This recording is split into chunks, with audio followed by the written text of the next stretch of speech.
Hello everyone, வணக்கம் and welcome to Premi style. இன்றைக்கி Premi style என்னென்னா, என்னோடய ஃபர்ஸ்ட் ப்ரெக்னென்சியில் ஒரு சில ஸ்பெஷல் பிக்சர்ஸ்லாம் நான் ஷேர் பண்ணுறேன் இந்த வீடியோவில். அதாவது ப்ரெக்னென்சி வந்து 23 இயர்ஸுக்கு ஆல்மோஸ்ட் அதுக்கு மேலேயே ஆக போகுது. பட் ஆனால் அந்த மெமரிஸ்லாம் அவ்வளோ ஃப்ரெஷ்ஷாக இருக்குது. ஏன்னா எல்லாமே ரொம்ப புதுசாக ஒரு அனுபவம். அதாவது என்னை சுற்றி இருந்தவங்க எல்லாம் அப்படியே ரொம்ப தேர் வெரி லவ்விங் கைண்ட் பீப்புள். என்னோடய ப்ரெக்னென்சியில் வந்து ஒரு நெகட்டிவிட்டி அந்த மாதிரி எந்த இதுவுமே கிடையாது. ஸோ எனக்கு வந்து அதாவது அந்த மெமரிஸ் அப்படின்றது அது அப்படியே ஒரு நெஜம். அந்த நெஜம் வந்து எப்பயுமே என்னோடய லைஃப்பில் இருக்கும். அந்த மாதிரி அந்த ஒரு நிஜத்தை தான் நான் வந்து உங்ககிட்ட வந்து ஷேர் பண்ணுறேன். ஏன் நான் அப்படி சொல்கிறேன் என்னோடய நிஜம் அப்படின்னா, நம்ம ஊரில் வந்து ஒரு ப்ரெக்னென்ட் ஆனாக்கா அம்மா வீட்டுக்கு போகணும், 6 மாதத்தில் வளைகாப்பு, இப்படி ஒரு சில நிறைய ப்ரொசீஜர்ஸு இந்த மாதிரி செலிப்ரேட் பண்ணுற மாதிரி இருக்கும்.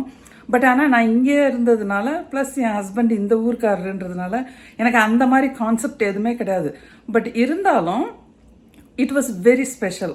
அவர் வந்து அது எனக்கு எப்படி சொல்கிறதுன்னு தெரியலைங்க, அவ்வளோ நல்லா பார்த்துக்கிட்டாரு. So everything around me was so precious, so positive and so kind. அந்த ஒரு இதே எனக்கு வந்து ரொம்ப அழகாக போணுச்சு. நிறைய பேர் வந்து ஐயோ அம்மா இல்லாமல் தனியாக இருக்கோம், நம்ம சொந்தக்காரவங்க இல்லாமல் தனியாக இருக்கோம், நம்மளுக்கு இதை செய்ய அந்த மாதிரி ஒரு ஃபீல் கிடையாது எனக்கு. இன்றைக்கும் ஐ எம் திங்கிங், நம்மளுக்கு அந்த மாதிரி ஏதாவது ஃபீலிங் இருந்துச்சா, அதாவது நம்ம அம்மா வீடு பக்கத்தில் இல்லை நம்ம சொந்தக்காரவங்க பக்கத்தில் இல்லை அப்படின்னு ஏதாவது நம்மளுக்கு மனசில் இருந்துச்சா அப்படின்னு யோசனை பண்ணி பார்க்குறேன். எனக்கு அந்த மாதிரி ஒன்றுமே தோண மாட்டேங்குது. ஆனால் அம்மா வீட்டுக்கு இங்கே வந்ததும் ஐ வாஸ் வெரி ஹாப்பி. ஆனால் அந்த ஹாப்பினஸ் எப்படின்னா, ஏன்னா அம்மா வந்து என்னோடய இன்லாஸ் வீட்டை வந்து பார்த்ததே இல்லை. ப்ரெக்னென்சியில் வந்து அம்மா என்னை பார்த்துக்கிறதுக்கு ப்ரெக்னென்சிக்காக வந்திருக்காங்கன்றதை தாண்டி எனக்கு வந்து அம்மா என்னோடய இன்லாஸை மீட் பண்ண போகிறாங்க. ஏன்னா எங்கள் அம்மாவுக்கு வந்து ரொம்ப கவலையாக இருந்துச்சு, ஐயோ இந்த பிள்ளை எப்படி போய் என்ன அப்படின்னு ஃபஸ்ட்டுலாம் ரொம்ப இது பண்ணாங்க. அப்புறம் ஷி வாஸ் ஓகே. பட் ஆனால் இப்போ வந்து அந்த in reality she was seeing. அந்த எக்ஸைட்மெண்ட் தான் எனக்கு நிறையா இருந்ததே ஒழிய என் ப்ரெக்னென்சியை பற்றி நான் வந்து ஐயோ அம்மா நீ வந்து தான் எனக்கு இது அந்த மாதிரி நான் வந்து இல்லவே இல்லை. ஸோ அதனால் இது வந்து எனக்கு அவ்வளோ ஒரு ஸ்பெஷலாக தோணுச்சு ஷேர் பண்ணுன்ட்டு. எத்தனை பேருக்கு இப்படி இருந்திருக்கும் என்ன எனக்கு தெரியாது. பட் திஸ் வாஸ் ஒரு ஆத்மார்த்தமான ஒரு உண்மை இதுன்னு வச்சுக்கோங்களேன். அப்புறம் இன்னொன்று என்னென்னா, போன வீடியோவில் வந்து மிஷின் கேட்குறீங்க, நீங்கள் பொட்டு வச்சுருக்கீங்க ஆனால் கிராஸ் இருக்குது உங்கள் செயினில், கன்ஃபியூஸ் ஆகுது அப்படின்னு கேட்குறீங்க. நீங்கள் எந்த ஊரில் இருக்கிறீங்கன்னு எனக்கு தெரியாது. நான் வந்து ஐ கேம் ஃப்ரம் தமிழ்நாடில் தான் பிறந்து வளர்ந்தேன். நான் வந்து ஒரு ரோமன் கேத்தலிக். ஸோ நீங்கள் வந்து நீங்கள் கோட் பண்ணுறீங்க எனக்கு தெரியாது. நான் வந்து ப்ராட்டஸ்டன்ட் கிடையாது. ஸோ இதுதான் உங்களுக்குரிய ஆன்சர். ஸோ என் ப்ரெக்னென்சியில் ஃபஸ்ட்டு என்னன்னாக்கா, எங்களுக்கு பிடிச்ச ட்ராவல் இந்தியா தான் போயிருந்தோம்.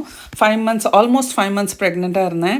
போயிட்டு என் தங்கச்சி பையனை அப்போ தான் நாங்கள் ஃபஸ்ட்டு பார்க்குறோம். ஸோ அவனும் கூட நல்லா இருந்து கொஞ்சி விளையாடிட்டு வந்தோம். அப்புறம் இது வந்து லேக் மிஷிகன்.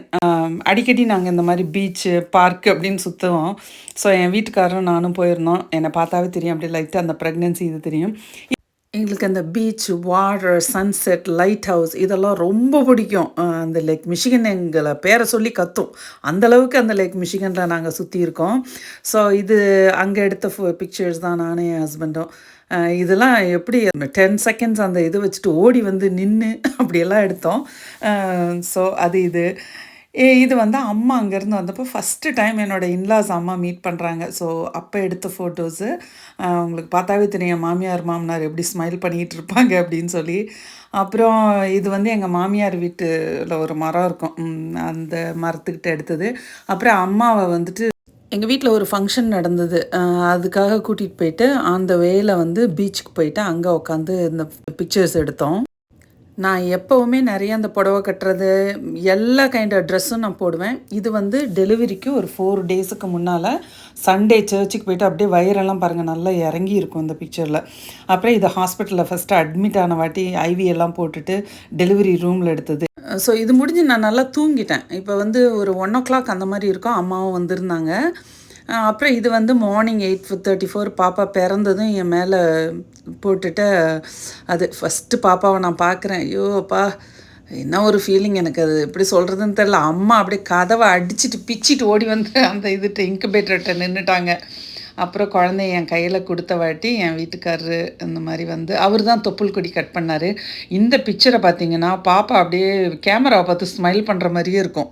இது ரொம்ப அருமையான ஒரு பிக்சர், எனக்கு க்ளோஸ் டு மை ஹார்ட் அந்த மாதிரி ஒரு இது. அப்புறம் அப்போ அன்னைக்கே எங்கள் மாமனார் மாமியார்லாம் வந்துட்டாங்க. வந்துட்டு குழந்தைய அவங்க கையில் வச்சு ரொம்ப இதாக it was just a very happy moments for us. அப்புறம் இது வந்து எங்களோட இந்தியன் ஃப்ரெண்ட்ஸ் ஜெயந்தி மகேஷ், அவங்க தான் எனக்கு வளைகாப்பெல்லாம் வச்சாங்க. இது என்னோட ஒரு மச்சாண்டார். ஸோ இந்த மாதிரி ஃபேமிலியில் நிறைய பேர் வந்தாங்க. இது வந்து என் வீட்டுக்காரு இப்படியே தாங்க போட்டிருப்பாரு, குழந்தைய நெஞ்சிலேயே போட்டிருப்பாரு. பால் கொடுக்கறதுக்கு மட்டும்தான் என்கிட்ட கொடுப்பாரு. எங்கள் அம்மா, ஏண்டி உன் வீட்டுக்காரர் தூங்குவாரா இல்லையா, இது எப்படி இது இப்படி பால் கொடுக்கறதுக்கு மட்டும்தாங்க என்கிட்ட குழந்த வரும், மற்றபடி என் வீட்டுக்காரர் அவர் நெஞ்சிலேயே போட்டு வச்சுருப்பாரு. அப்புறம் என்னைய வந்து இப்படியெல்லாம் குழந்தைய வந்து நீ பார்க்கணும், நல்லா அட்மையர் பண்ணணும் அப்படின்லாம் பயங்கரமாக இது பண்ணுவார் அவர். அது எப்படின்னு தெரிலங்க, ஒரு வேளை நிறைய குழந்தைங்களோட வளர்ந்ததுனாலையோ என்னமோ தெரியல, அவ்வளோ ஒரு இதாக என்னை பார்த்துக்கிட்டார். எங்கள் அம்மா வந்து ஆச்சரியப்பட்ட விஷயம் இது, ஒரு பெரிய விஷயம். இன்றைக்கி கூட எங்கள் அம்மா இதை சொல்லுவாங்க, உன் ஹஸ்பண்ட் மாதிரிலாம் யாரும் பார்த்துக்க முடியாது, பச்சை குழந்தையும் புள்ள பெத்த பொண்டாட்டியும் இப்படி பார்த்துக்கிட்டாரு அப்படின்னு சொல்லி எங்கள் அம்மா இன்றைக்கும் சொல்லுவாங்க.